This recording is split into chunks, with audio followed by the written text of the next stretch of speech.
Thank you for coming. Welcome to DADA Tax event. Can you hear me? Yeah. I'm Yano Goito, the founder of DADA Tax Service. First of all, I would like to thank Almighty God in the name of His Son, Lord Jesus Christ, for keeping me, my family, and every one of us safe in these coronavirus times. DADA Tax Service was established in 2018. When I was starting, I was in a dilemma whether to take a franchise or to do it independently. I chose the latter, but it was not easy, as you can imagine. And as James Cash Penny, the CEO of JC Penny, said, it's always the start that requires the greatest effort. And after such an effort, here we are now, from start to work in progress. In setting up this small business, excuse me, I used the techniques and strategies I learned from my father. My father, he worked for the government back home for decades, and after Eritrean independence, he started his own mechanic shop. And he always tells me entrepreneurship requires patience and persistence, which I agree. In the United States, the economy is more of entrepreneurship. President Donald Trump said small businesses are the backbone of the economy. And according to the SBA reports, most of the small businesses are owned by immigrants like me. And these small businesses include accounting and tax offices like DADA Tax Service.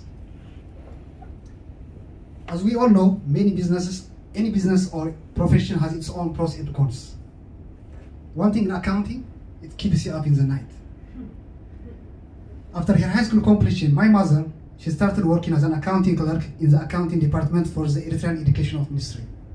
And I remember while she was raising 7 kids, she had to bring her work when it's report closing to stay and work late night. Because in accounting, deadline matters. On a personal level, I started my career in banking and finance as a deposit officer, and then later on in a diplomatic mission as a deputy ambassador for the British Embassy. And in the last 8 years, since my accounting charter certification, I was engaged in accounting, payroll, and taxes. However, even though you think you have the qualifications that it takes, you cannot succeed in business without the support of the community. The writer Joanne said, there is no community without a business, and there is no business without a community. While I appreciate the support that I have been receiving from the community, in return, I always strive to update myself and develop and deliver quality service to my clients. And this event is part of my effort to support the community. I was fortunate enough to meet WFG's Mary and these wonderful speakers, Robert and Raquel, to give us and share us their expertise on the financial side. Finally, I would like to take this opportunity to thank my father and my mother, who should be watching this live, for their crucial role in my education, career path, my confidence level in everything. I believe I am work in progress, but he said, you are proud of me, and I am who I am because of you. I also thank all my siblings, especially my big brother Daniel and his wife Nardi, for everything since my day one in this country. My thanks also go to all my family members, friends, colleagues, my former mentors, particularly financial manager Samuel Mahari, Ambassador David Ward, tax expert Raja Garwal, and my former CFO Joseph Nasraoui. Last but not least, thank you to you, my clients, and my clients to be in the coming tax season. Thank you so much.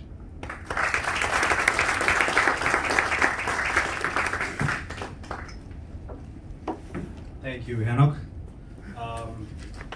Well, first I'd like to say about our father. I mean, you did take his advice, but not fully, because he wanted him to be a mechanic first. And I don't know, for some reason he chose accounting. But however, me and my older brother, and there's another one, we took his advice. We were all mechanics. So I disagree with that with you. Guys, please help yourselves with some refreshments.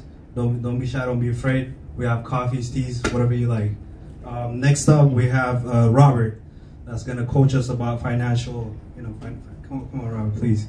I personally need to pay attention on that because I really need some coaching with, on how to handle my money. So Robert, please do what you do. Thank you very much, I appreciate it. I'm actually going to let Raquel speak first and I'll get the slide ready. All right. Good afternoon. Evening. Good evening. Oh, thank you. The podium is competing with my height. So I'll stand over here. All right, good evening. Thank you, everyone. First of all, I just want to say thank you to Hinok for having us here to share some very powerful information with you. And thank you to Mary for introducing us, right? My name is Raquel Ramlal Slowinski. I've been in the financial industry for about 20 years. Prior to financial services, I was a college student. I was on my way to medical school. I was accepted to Johns Hopkins to go study medicine, and on my way there, and I was introduced to the financial services industry, and I thought, okay, I'll do it temporarily, learn how to make some money, and I'm out in 1 year. Well, I've been here for 20 years, and decided not to go to medical school, which for me was okay, because I decided I don't like blood and guts anyways. So that works out, right? But I really had the pleasure today to be able to share with you some of the information that, we share.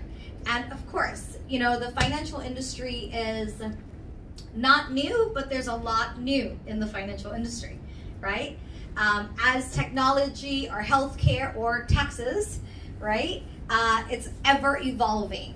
And so my husband and I today are just going to share with you some concepts to maybe help you start thinking about some things, and then we welcome you to ask any questions or anything like that. But before we get into the presentation, I want to do two things. First, I want to introduce my husband to you.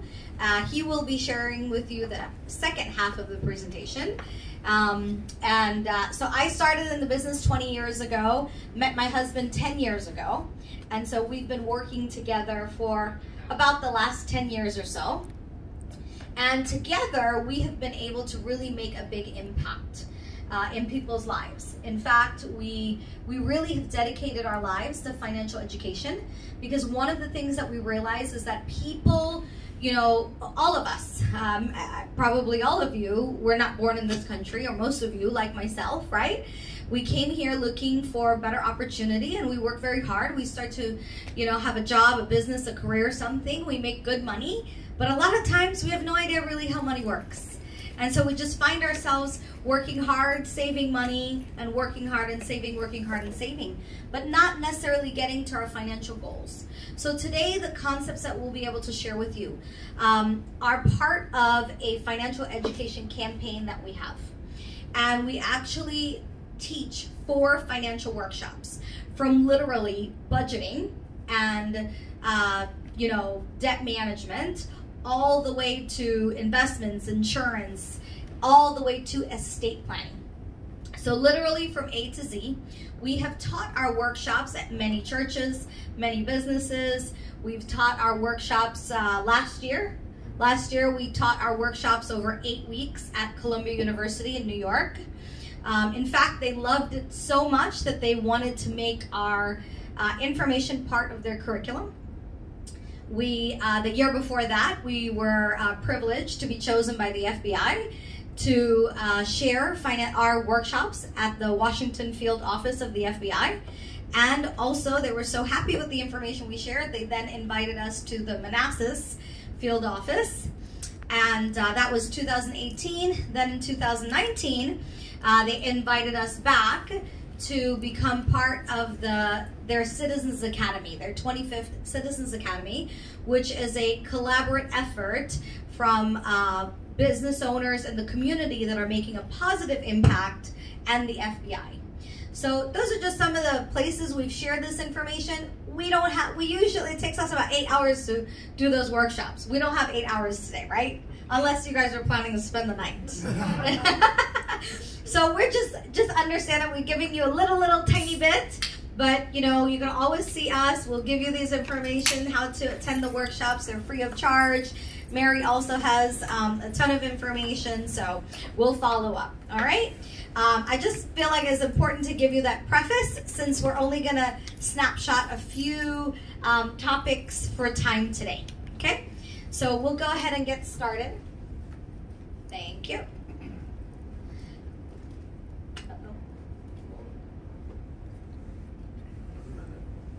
It's the IT guy that's always the issue. My husband used to be in IT, right? Now he gets into finance and he forgot. Okay, well, I can keep talking, and I can keep talking. I know this stuff like in my sleep. Okay, so first of all, you know, one of the things that we want to make sure that you understand, one of the first important things, is that any information we share with you today is not financial advice. Okay, we're just giving you concepts. What is actually best for you and your family really depends on your situation. All right. Then also the next thing we're going to share with you is the way in which we should focus on our finances. You know, many people today, you know, if you look at the average person probably has a checking account, saving account, and a 401k. Would you agree with me? Yes.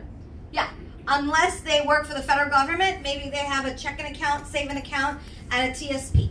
Or if they work for the hospital, they have a checking account, saving account, and a 403b. Because we know the bank and we know our job. And that's basically it. Would you agree, Hannah? Yes. But there's more to the financial industry. And actually, there's a way to build our financial house. Just as in building a regular house, would you ever build a house and start with the roof first? No. Right? Where would you put the roof? And what if you build a house wrong? Then you have to it's just a mess. So when we are talking about finances, it's very similar to building a physical house. When we build a physical house, it's very important that we start from the ground up, build it right, and build it strong. Is that true? Yeah. If we don't plan our finances properly, it could be one emergency, one coronavirus, one death in the family, one family struggling, one neighborhood emergency that throws us off, right? And so when we are talking about building a strong financial foundation, we must build it the right way.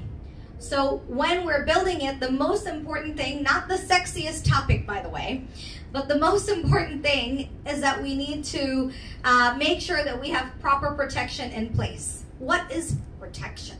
Does it mean I have to carry a gun or a knife or something? No, that's not what that means. In the financial world, it's making sure you have proper insurances. All right? And nobody loves to talk about insurance. Anybody here like to talk about insurance? No. But we all feel the pain if we don't have it and something happens, right? So really, in order to protect our investment, in order to think about it, when you buy a new house and you invite friends over for the housewarming, do you run downstairs and show them, say, look how strong the foundation is?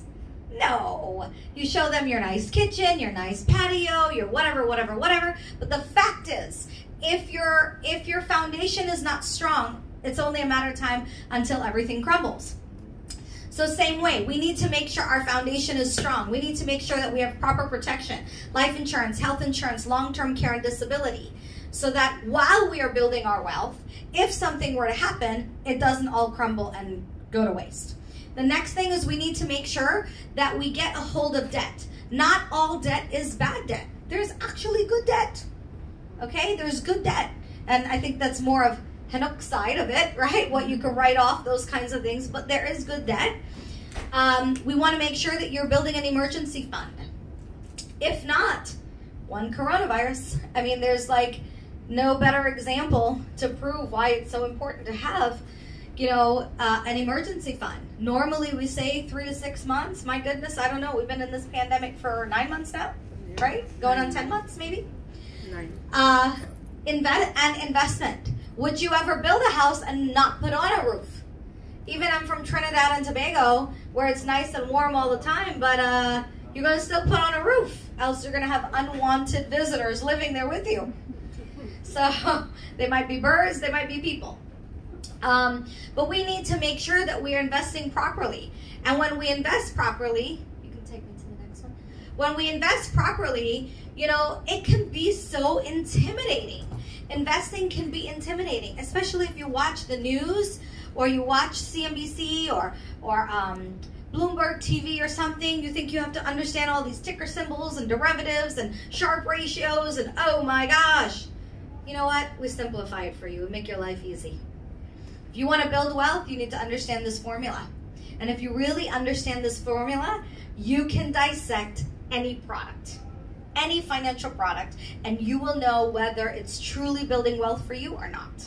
So the formula goes like this: money plus time. By the way, it didn't say a lot of money. I was sharing with a couple young ladies earlier that I started investing 23 years ago. Don't do the math on my age, okay? But I wasn't even 18 yet. And, you know, I started putting aside $100 a month, which is, you know, most financial people wouldn't even look in my direction with $100 a month. But because of what I learned in this company, I started putting it away in one of the best places ever to exist financially today, where I could be able to access my money, income tax-free, penalty-free, question-free, before I'm 59 and a half years old, right? So nobody said a lot of money, but you do need to start with something, right? Time, you gotta put time on your side. You gotta start early. So, you know, I don't know, I can't change yesterday, but I can say start today. That's all, right? We need to understand something called rate of return. So my hubby is going to share with you more details on that, but that's extremely important. And don't be confused by big name companies. You know, sometimes we talk to people and they say, oh, I'm okay, I have my money at Fidelity. What does that mean? That means nothing. Because there are people who are losing money, staying the same, and gaining money at Fidelity. It doesn't mean anything, but we think because we're with a big name company means we're building wealth. No, not necessarily. You need to dig deeper and see what the rate of return is, right? And then you're able to know whether your money is really working for you. We need to earn more than the rate of inflation, and we need to minimize our taxation, and therefore we're able to build wealth. Why? Well, what does taxes have to do with building wealth? Well, at the end of the day, have you ever heard the saying, it's not how much you make, it's how much you keep? It's not how much you build, it's how much you keep, right? So we will touch on those. At this point, I will turn it over to my husband to share with you the rest. Thank you guys so much for your time and having us. Thank you. Thank you, Raquel. It's so weird because nobody's on Zoom right now. It's like, wow, real people. Welcome. Thank you very much for having us today. We're very honored. My name is Robert Slowinski. I was actually in the United States Air Force for 11 and a half years. I owned a government contracting business, but because of this young lady, I sold that business back in 2013 so I could do this full time. I love what we do. We get to open people's eyes when it comes to their money. But more importantly, my own eyes get to be opened, right? So it's important that we understand. So Raquel was talking about the wealth formula, and we're going to talk about something called the Rule of 72. How many of you have heard of the Rule of 72? You remember where you heard it? On a webinar. On a webinar. Do you remember what it is? It was, I believe, compound. Yes, you're very good. Yes, very good memory. So this is a rule, and if you don't know this rule, it's okay. But I will tell you, if you pay attention to anything in our presentation, this is the one thing you want to pay attention to. Because this is a financial concept that can literally make you or break you financially.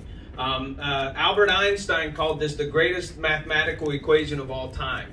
And I thought he was interested in hair and physics, but he was interested also in how quickly his money was going to grow. So let's say, for example, just for an example, you were going to save $1,000 today. Where would most people put $1,000? Savings, bank, right. Credit union. Do you know what your bank or credit union is paying you for your money today? 0?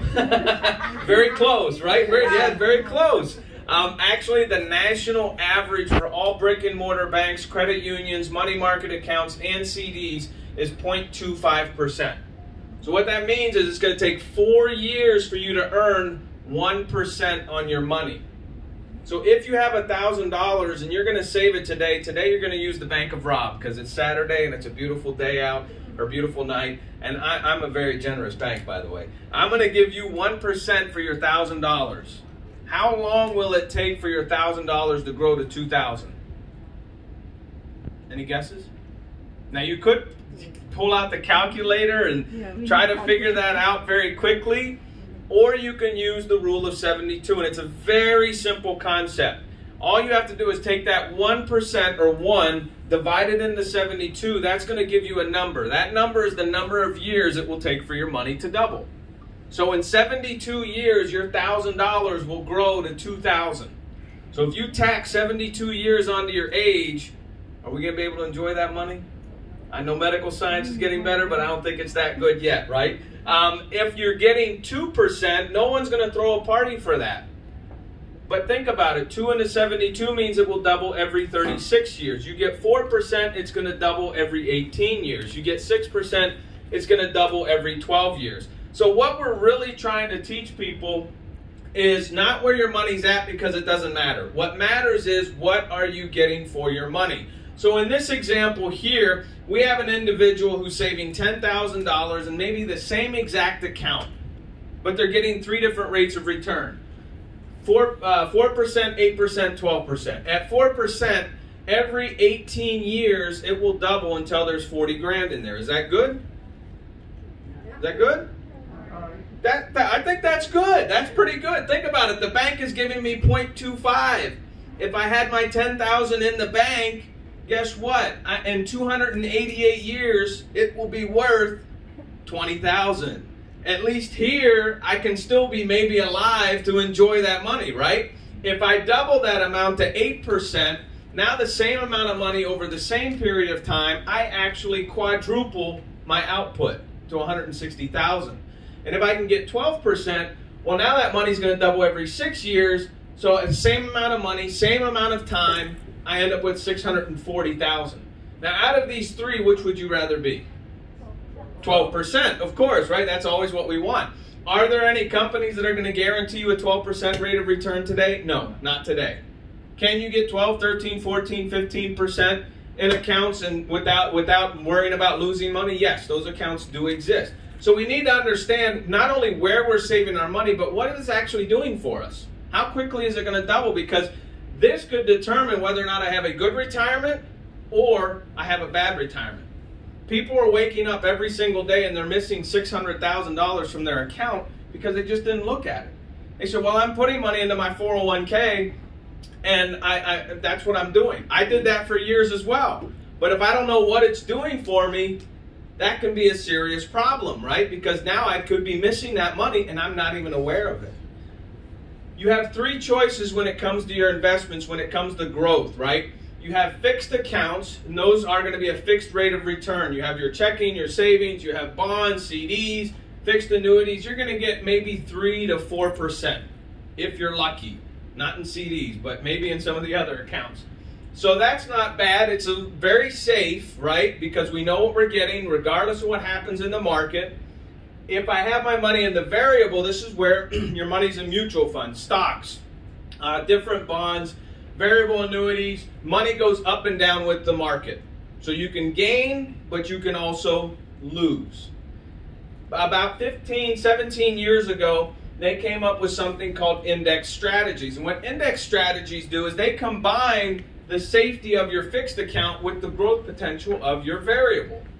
So now, if I want a rounded, well-rounded portfolio, I have my checking and savings account because that's what I need. I have my 401k because it's offered by my company. It's a smart tax move right now.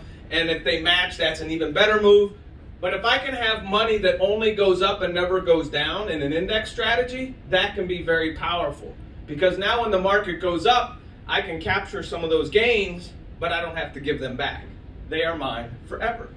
So you want to make sure you have each one of these in your portfolio. Now we're going to touch on a little something that, yeah, see, I'm always getting nervous when I talk in front of tax professionals. But anyways, Uncle Sam lives in 3 places. When we come to you about taxes, we're talking about the gains. Your principal will always be taxed, true or false? Right, there's really not a whole lot you can do. So the money you're saving today, you have to pay taxes on it either now, later, or what we like to call tax never. So you do have a choice with your gains on whether or not you pay taxes. If I save my money here in the tax now, I pay taxes on the gains every single year. Whether I get the money or I don't get the money, I got to pay Uncle Sam. He's my silent partner in life, right? And he loves us a lot, by the way.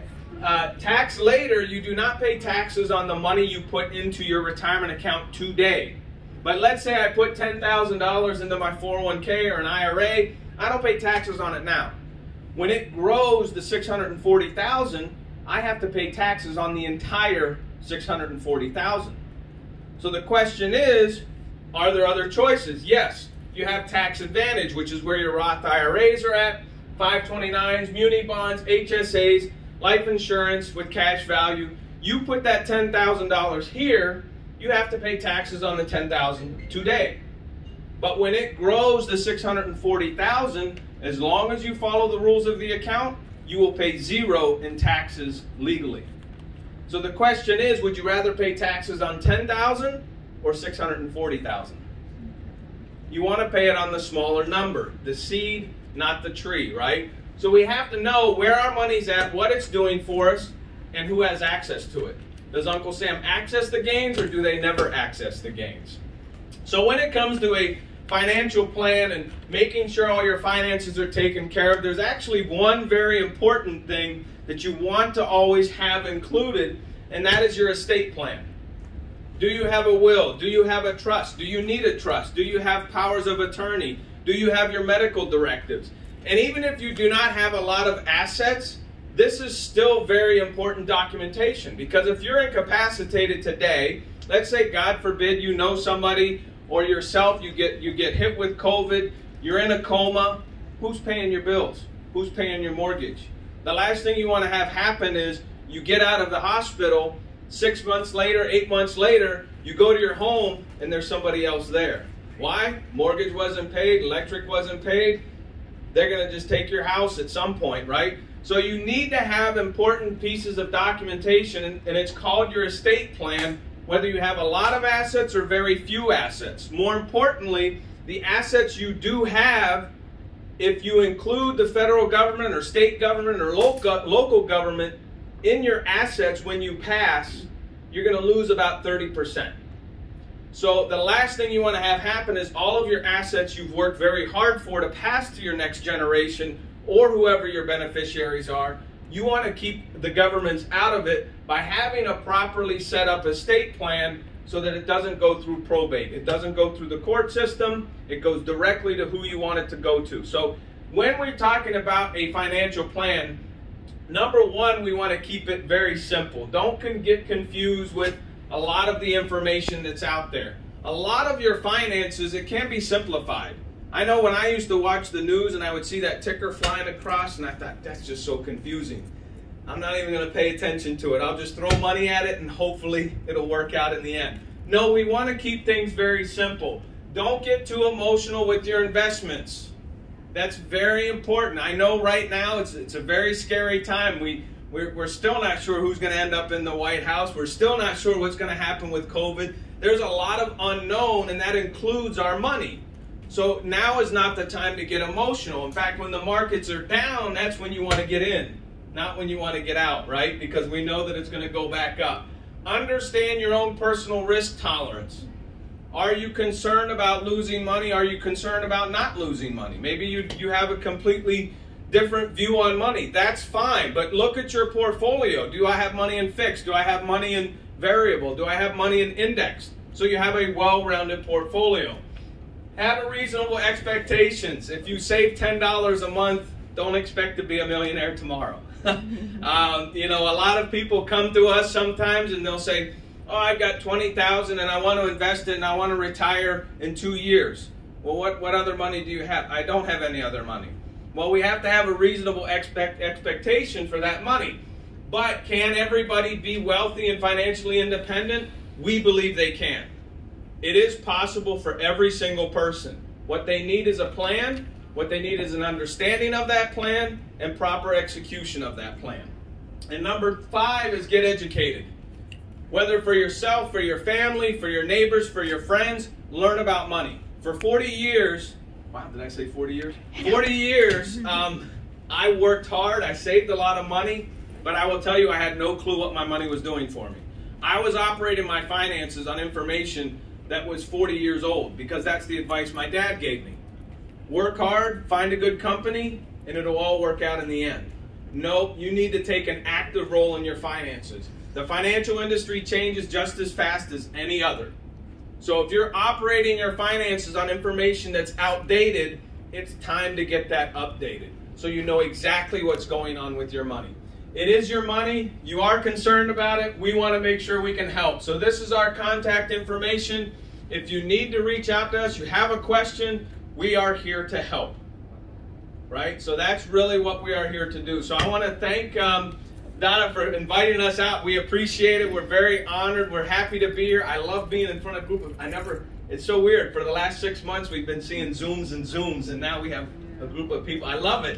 So I missed people. I'm glad you're here. Thank you all very much. Have a safe weekend. Have a wonderful day. Thank you. Wow, amazing, amazing, Robert. I took away 2 things from this. I have a personal problem where I spend my money on eating out in clubs. I mean, you didn't say nothing about that, but so I don't know what to do. Oh, we do in our classes, trust me. We gave you a break. All right, next up we got Hanok that's going to give us some tax and tips on taxes.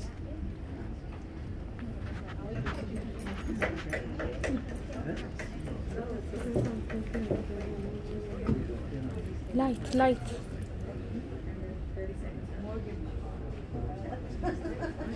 Aman. ላይቱን አስተካክል።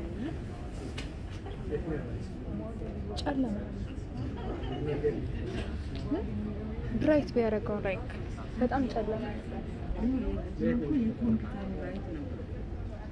አይ እሱ ለእንትኑ ነው ለፕሮጀክተሩ ነው።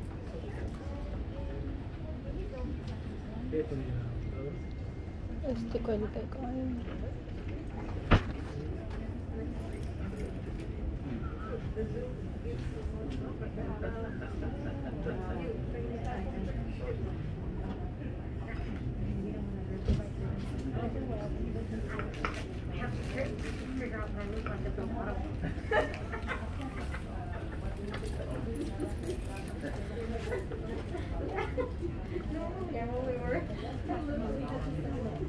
ጎበዝ ነው አሁን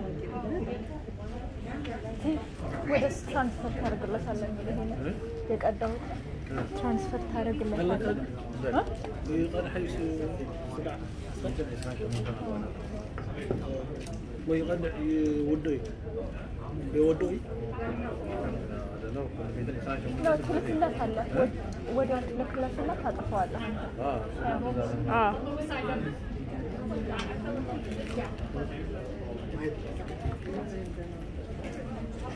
Hold on again.